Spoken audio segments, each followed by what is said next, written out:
Walmart rollback items don't live in one fixed page online anymore. They show up across search results, category pages, and deal sections as temporary price drops. By the end, you'll know exactly where rollback deals appear on Walmart's website and app, how to filter them quickly, and how to catch the lowest prices before they disappear. Here's how it works. First, rollback is just Walmart's way of labeling temporary price reductions. It's not a separate store section. That's why most people miss it when they're browsing normally. To find rollback items online, start on walmart.com or the Walmart app and use the search bar like you normally would. Type in the product you want, like TTV or laundry detergent. Once the results load, look closely at the price labels under each item.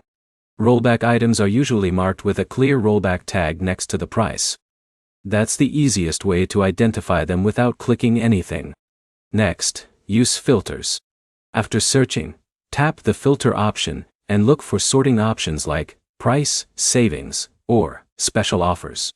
Walmart doesn't always label rollback as a single filter everywhere, but sorting by lowest price often pushes rollback items to the top of the list.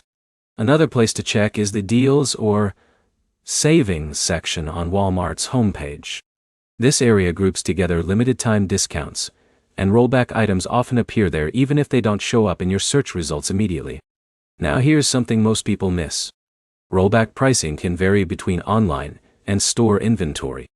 An item marked rollback online might not show the same price in store, because Walmart treats these channels separately in many cases. Also, rollback deals change frequently. Some last a few days, others rotate based on stock levels. That means refreshing searches or checking back later can reveal different prices on the same product. If you want a faster method, search the product name followed by rollback.to.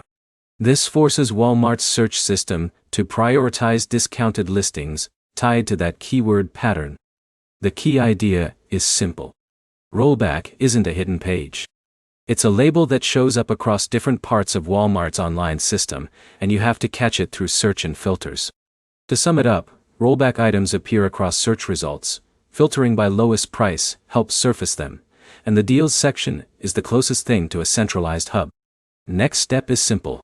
Search your most frequently bought items and check for the rollback tag before you purchase. If you want more simple Walmart savings guides like this, subscribe for more clear breakdowns.